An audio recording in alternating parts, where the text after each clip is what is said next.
Hi, this is Lead Pastor Clayton Beck of the Well Community Church. I'm so glad you've joined us to listen to this message. Listen, it's my prayer and hope that you hear the encouraging truth God has for you in His Word today. You put me here for a reason. You have a mission for me. You knew my name and you called it long before. Key verse. We've been going over Psalms 40, verse 3. He has given me a new song to sing. Listen, when you have a relationship with Jesus Christ, when He comes in and saves you, you put your faith in Him, just everything changes. There is a new song, right? A hymn of praise to our God. Many will see what He's done and be amazed. They'll put their trust in the Lord. As we as believers see God work in our life, experience His working, then we testify. We tell people about what He's doing. And listen, people always are drawn to God working, right? Doesn't mean everyone will believe, but everyone will see what He's doing, and then they have to make their own decision, right, about whether or not they're going to believe what's been done. We're going to talk about adversity today, all right? We're going to tie this all in. Simply means difficulties, misfortune, whole lot of synonyms. Ill luck, bad luck, trouble, difficulty, hardship, distress, disaster, suffering, affliction, sorrow, misery, tribulation, woe, pain, trauma. That covers most adversity, right? I got to be honest, I kind of had one of those adversity weeks. We went camping last Sunday after we left. We had everything I thought ready, and going to hitch up the pop-up, and we're going to go. All right? Looking forward to just having a few days off. We went up to Harrisville State Park and just enjoyed God's beauty and the trees and everything. So Rebecca and the girls and Jericho had a friend with her. They all left in the car. I'm in the work truck and the pop-up, and I pull out, and I look back, and I'm like, man, one of those tires is a little low. It's been sitting in the grass. We haven't used it in a couple of years. I thought everything was checked out. I thought I better circle back around and make sure, air it up and make sure we're okay. So I circle around. I'm in my driveway, and both tires are dry rot. Bad. I don't know why I didn't notice it. You'd think you would notice something like that before you're going to go, but I didn't. I had one good spare. So I took both tires off, put the good spare on, and I got this one tire. I thought, well, I'll just run up to Saginaw, and I'll just, I wasn't even thinking about nobody's open to sell you a trailer tire for a pop-up, right? Discount tire, Bell Tire, Sam's didn't have it, Walmart doesn't have it, I'm like, great. So I picked the best of the dry rotted tire, put it back on, call Rebecca and say, hey, listen, you don't know what's happened. Take your time. So I'm about 2 hours behind you. So anyway, I put the tire on, and the whole way driving, I'm just thinking, you don't want to be driving when you're thinking that tire is going to blow at any time. And I have no spare. All right? So anyway, I was praying the whole way and made it. So I can't complain about that. Made it, but it's raining. You know how it is when you're trying to set up camp in the rain. So we're setting up the pop-up. The girls are in tents. We're setting up the tents. Setting up the screen tent. And the screen tent, I don't know what the deal was. Like the little elastic that holds them. One was broke. It just... That scene ended with the screen tent being in the dumpster. No lie. I'm just like, we're throwing it away. I told Rebecca, I said, don't even say anything. It's going in the trash. Don't even say it. It's going in the trash. And so it's raining. It's been a bad afternoon already, And so Anna came up for one night with us, and she had to park her car in the overfill. And I didn't want her walking in the rain with her hearing aids and everything. So I got her to the campsite, and then now I got to walk, and I don't know how far it is. I don't know, half mile maybe. And it's raining, and we had gone to eat and everything. We weren't going to cook out because, you're not building a fire in any of this. So we'd stop some fast food somewhere, KFC. I got my KFC, got a pop in my hand, and I'm walking. I'm going through this wooded path, and the trees are actually kind of keeping some of the rain off me. And I'm just looking around thinking, it's been a rough afternoon, but it's going to be okay, Clayton. It's going to be all right. And then there's this pretty little wooden bridge you cross over, and it's not very high off the ground, but you cross over that bridge. It's just part of the footpath. And so I get on that bridge and didn't realize there's like moss all over it, slime. And my feet, both of them, hit, and I literally go flying in the air, back on the thing, head hits the wood, pop flies all over in the air and rains down on me, my own pop. And I'm laying there, and I'm just like, God, you got to be kidding me. I'm like, this is the weirdest, worst camping day, first day yet. I hope it gets better. And it didn't. It rained poured. They got 5 inches of rain. There was a family there. They were literally in mud to their ankles. Where their campsite was, it was a low spot. And there was a lot of them. And the mud was just crazy. And I don't know if they could have pulled the camper out. It was that bad. Me and I think it was Jericho or one of us, we were walking by and we were talking about it later. And Jericho was like, they kind of look like mud people. I don't know. Maybe they enjoyed it. Maybe they wanted to be there. I don't know. But it rained and rained and rained. So I literally had a couple of days that I just, camping's camping and it should all be good, but I was not a happy camper. Now my wife was having a great time. Her family was all up there. They were playing games, all this stuff. And I thought, it really is all about perspective. She's not having the same camping trip I'm having. How is that possible? I need to make this more miserable for her. No. But anyway, adversity. Listen, you're going to go through this life and there's going to be adversity. It doesn't matter whether it's brought on or you bring it on or whatever, there's going to be adversity. We face it all the time. We began this series about our great adversary, right? Satan, the devil, like a roaring lion, right? He is out to devour us. And listen, we also have just adversity because of the curse of sin in the world. When you're born, the world starts working against you, right? It's just the truth. The moment you take your first breath, adversity begins. And the truth is, the moment you take your first breath, you're dying. Right? We don't like to think about that. But the moment that baby's born, that baby's actually dying. Well, listen, adversity is something all of us experience. We're not going to get around it, but how do we deal with it? How can you be more like my wife? How can I be more like my wife in adversity, right? Listen, we're going to talk about a familiar subject today. We're going to talk about David and Goliath. You all know that story. Everyone knows that story.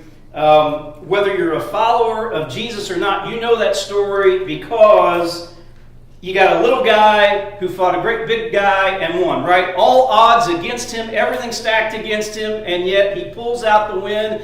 And even someone that doesn't know the story, the details from the Bible, they love that story because everybody, they like to root for the underdog, right? They like to root for the hero. And so they can even relate to that thing. Odds stacked against him, somehow he pulls it out. So even if a person rejects God, they can identify with David. This is weird. They'll kill me for saying this, but I'm going to anyway. You know how I am.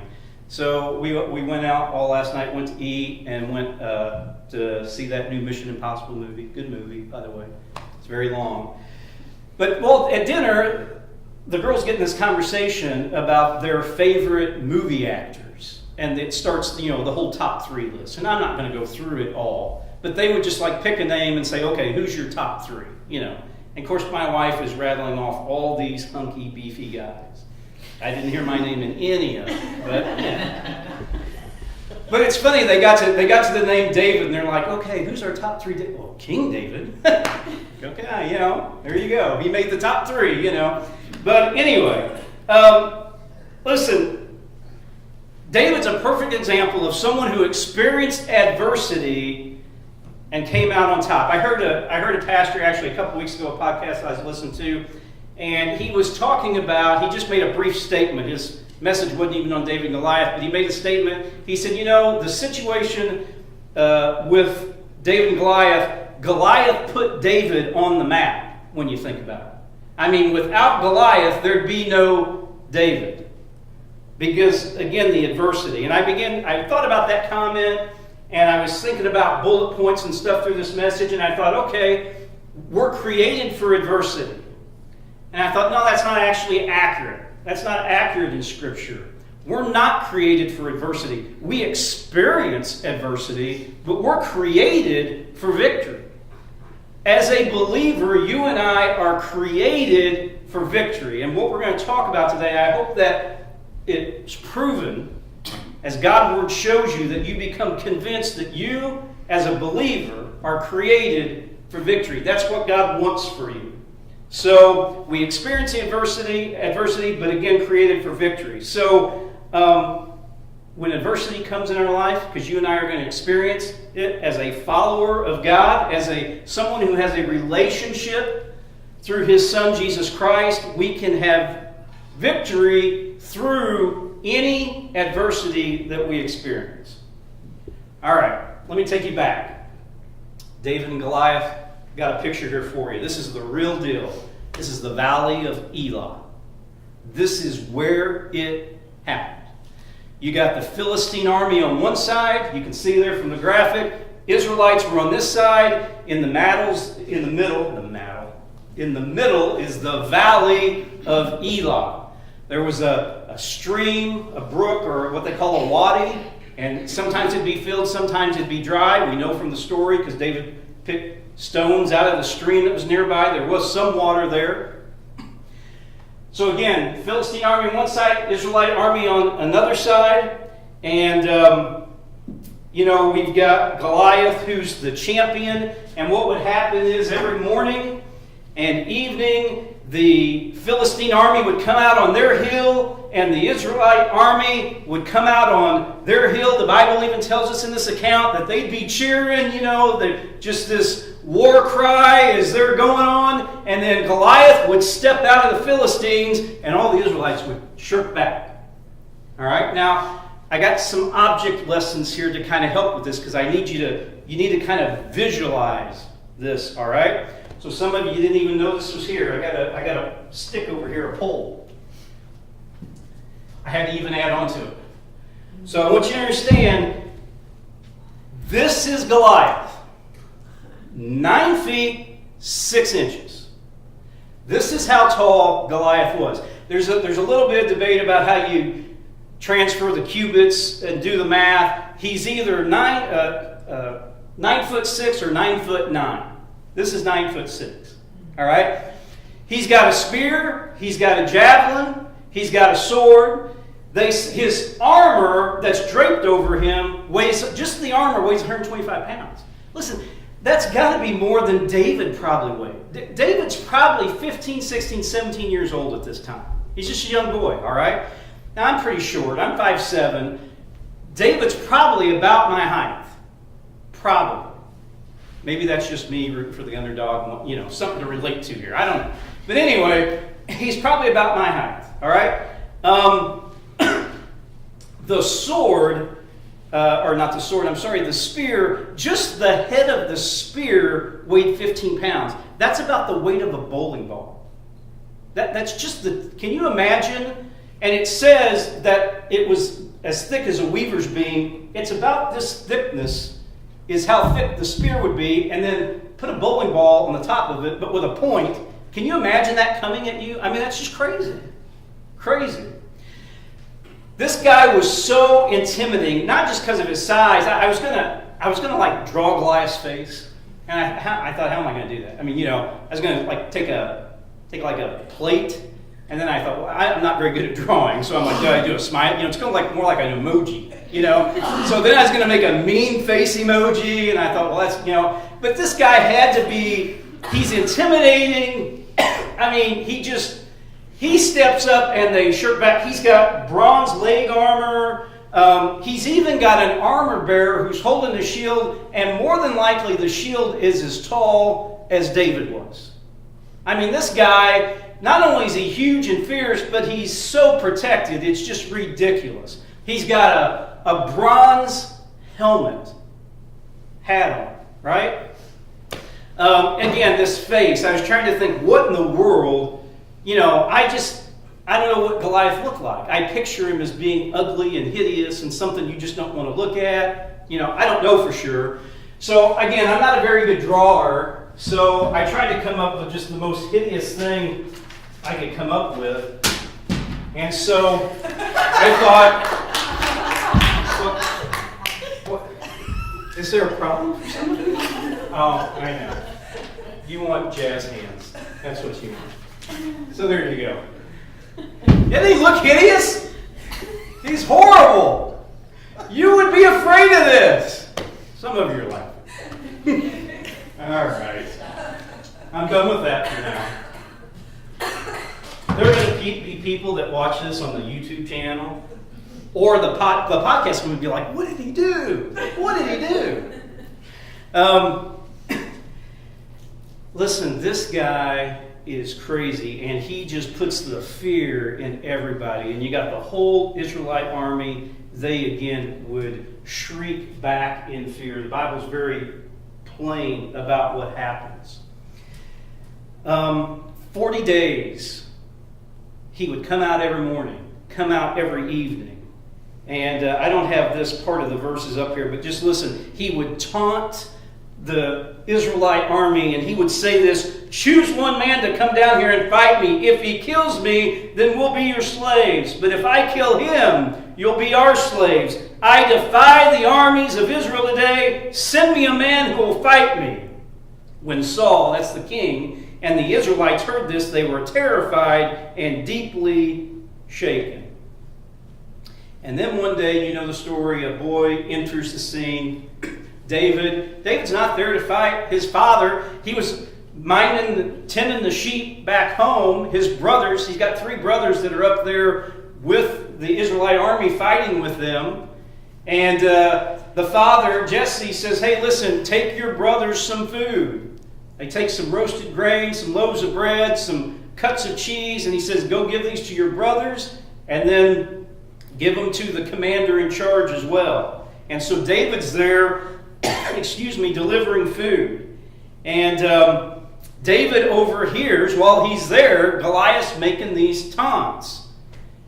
And basically, I'm paraphrasing, but David, again, this 15, 16, 17-year-old scrawny little boy, basically says, who's that guy think he is? The whole Israelite army is shaking, and you got David here like, what's that guy? Who does he think he is? He says this: who's this pagan Philistine anyway that he's allowed to defy the armies of the living God? Let me pull up those verses so you can kind of follow along here. Word gets back to Saul, the king, about what David said. And Saul's got no other plan here, right? No one is going to face off with this Goliath. He has David brought to him because he wants to find out. He hasn't seen David yet. He's just heard what this guy's saying, and he's hoping, I got somebody I can use here. So David goes in front of the king, verse 32. Don't worry about this Philistine, David told Saul. I'll go fight him. Don't be ridiculous, Saul replied. There's no way you can fight this Philistine and possibly win. You're only a boy, and he's been a man of war since his youth. Can you put yourself in Saul's mind? Can you imagine he hears, man, there's some guy out there that thinks they can take him. Bring him here. Can you imagine what he thought when they bring David in? Right? Somebody my height. Not near as good looking. Listen, when you are faced with adversity, how you respond is everything. That's what we're really talking about today. How you respond is everything. Why in the world, or how Was David so confident? Was he just arrogant? Was he just cocky? Did he just not know better? It sounds like it from some of what he says, but I can show you in Scripture here as we go through this. That's not the case at all. Verse 34, David persisted.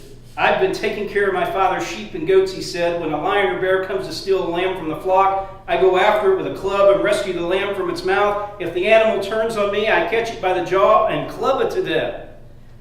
I've done this to both lions and bears. I'll do it to this pagan Philistine too, for he's defied the armies of the living God. The Lord who rescued me from the claws of the lion and the bear will rescue me from this Philistine. Listen, it's not cockiness or arrogance.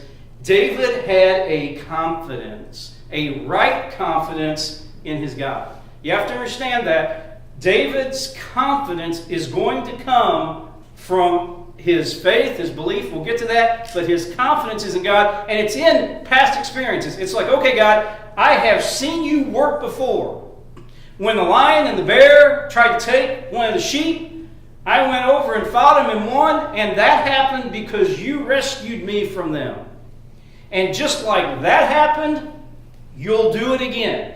You and I, when we face adversity, when we want to panic and fear and think, oh no, what's going to happen?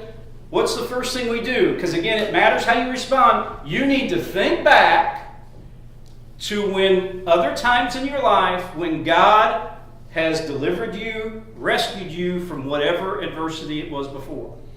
Because the God that did it then is still the God today, and He can deliver you from today, whatever it is, as well. Right? Yeah. Amen.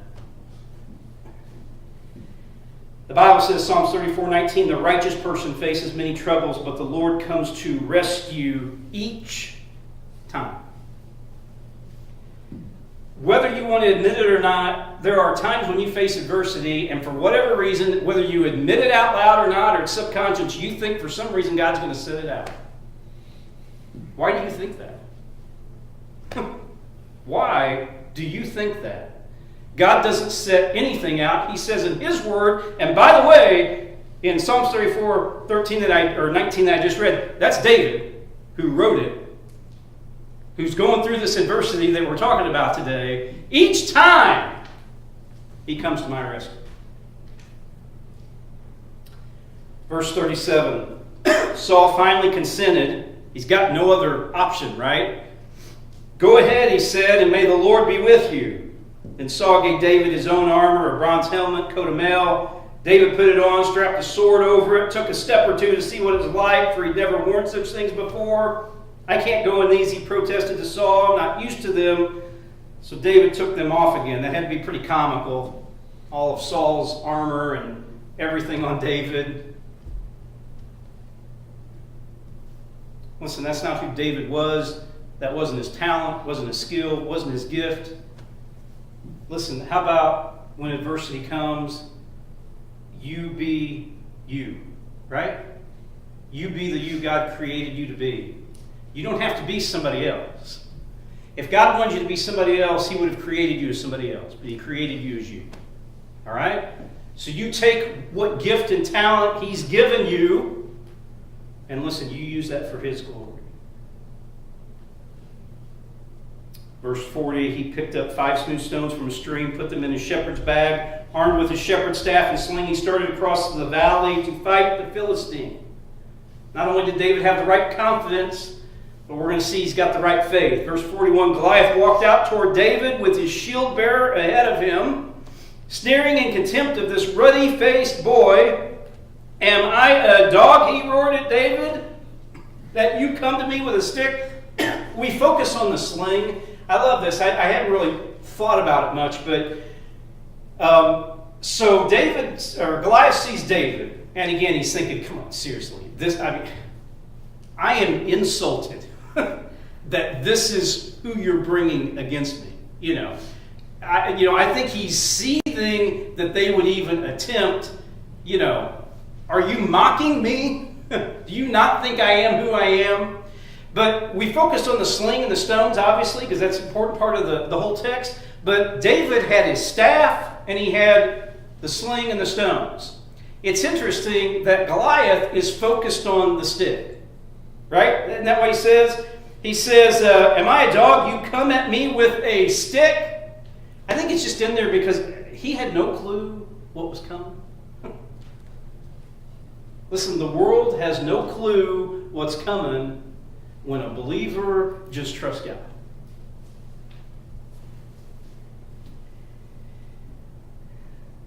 He cursed David by the name of his gods, verse 44. Come over here, I'll give your flesh to the birds and wild animals, Goliath yelled. David replied to the Philistine, you come to me with sword, spear, and javelin? Goliath didn't know all David had.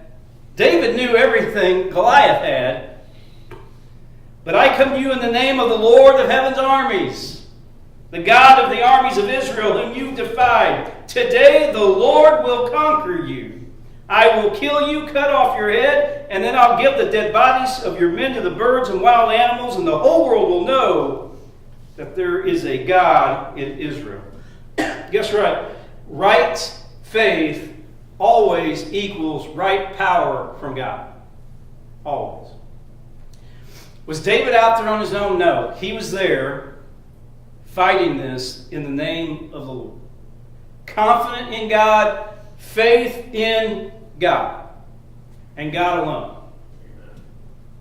And that always gets God's power. Let me just read you some verses, not up here. 1 Corinthians 2:5, trust not in human wisdom, but in the power of God.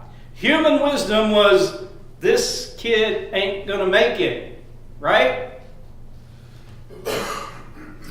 1 Corinthians 16:13, be on guard, stand firm in the faith, be courageous, be strong. David was all that. Why? Because his confidence was in God. His faith was in God. 1 John 5:4, for every child of God defeats this evil world, and we achieve this victory through our faith. That old hymn, faith is the victory. Faith is the victory. It's interesting, this all takes place in the valley. You know, adversity always hits you in the valley. The battle of your faith is won and lost always in the valley. It's easy to have faith on the mountain, but when you're in the valley facing adversity, well, then that really shows what you believe. And David believed in his God. David went on to say, verse 47, and everyone assembled here will know that the Lord rescues his people, but not with sword and spear. This is the Lord's battle, and he will give you to us. Right confidence, right faith, right motivation, which was all for God's glory. Psalm 79:9, again, something David wrote. Help us, O God of our salvation. Help us for the glory of your name. Save us and forgive our sins for the honor of your name. Verse 48. I got to hurry here. As Goliath moved closer to attack, David quickly ran out to meet him. Reaching into his shepherd's bag, taking out a stone, he hurled it with his sling, hit the Philistine in the forehead. The stone sank in, and Goliath stumbled and fell face down on the ground. So David triumphed over the Philistine with only a sling and a stone, for he had no sword. Then David ran over, pulled Goliath's sword from its sheath. David used it to kill him and cut off his head. When the Philistines saw that their champion was dead, they turned and ran. Then the men of Israel and Judah gave a great shout of triumph and rushed after the Philistines. The Bible says they chased them. Many were killed, wiped out. The army of Israel went back to the camp of the Philistines and plundered their tents, took all their treasure. David, all that armor that Goliath was wearing, his shield and everything, he took that, put in his tent, all still holding Goliath's head. That's pretty gruesome. But that's the story of David and Goliath. That's the story most people understand, and most people leave it right there. But if you stop it right there, you miss something very interesting that takes place. It doesn't get a lot of attention in the story.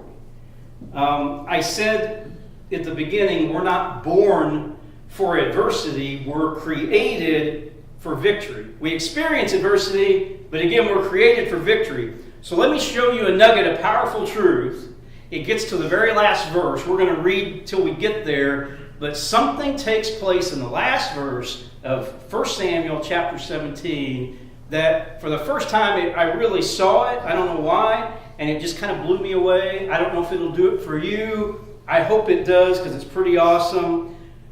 Verse 55, and Saul watched David go out to fight the Philistine. He asked Abner, the commander of his army, Abner, whose son is this young man? I really don't know, Abner declared. Well, find out who he is, the king told him. As soon as David returned from killing Goliath, Abner brought him to Saul with the Philistine's head still in his hand. Tell me about your father, young man, Saul said. And David replied, his name is Jesse, and we live in Bethlehem. Now, I don't know if you're going to catch it like I did, but that last statement David says to Saul, holding the head of Goliath, his name is Jesse, that's my father, we live in Bethlehem. Here's the deal. Because I know some of you are sitting there like, oh, I want to get it, but I don't get it. I don't want to admit I don't get it. There's a reason why you're created for victory and not created for adversity. But God uses adversity to give you victory. And it kind of shows us in this last verse here. And again, there's a reason for that. I want to take you to another verse. Look at this. Jesus himself, John chapter 7, verse 42, Jesus is talking to the disciples in a crowd. Listen, when he says, for the scriptures clearly state that the Messiah will be born of the royal line of David in Bethlehem, the village where King David was born. You understand, David's out there in the adversity. Israelite army, everybody else, they think David's toast. No way he can win. And yet God, from the very beginning, knew that my son is going to come through this line. He's standing there in the adversity, but the victory's already been won. You get that? That's a shepherd boy who will be king. It's a shepherd boy who is from Bethlehem. It's where it all happens. Now, David doesn't know that at the time. I know they don't know it. No different than you and I. We don't know we have the victory. But you're not writing the story.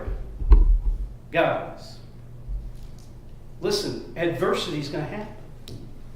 But you always can have the victory if you just have the right confidence, the right faith, motivated by the right thing. Can't be about you as long as you always make it about God. Always, always will he rescue you and deliver you. Always. Always. Because he always wants you to have the victory. Do you believe that? Yeah. You need to. Yes, sir. You need to convince yourself of it. It's the truth. Always the victory. No matter what the adversity. I'm going to ask you back. Hey, it's Pastor Clayton again. I hope you were both challenged and encouraged by today's message. I want to invite you to come to the Well. You can also visit us online at the-well-church.com, and you can find us on Facebook. Until next time, remember that God's Word is the truth that you need today.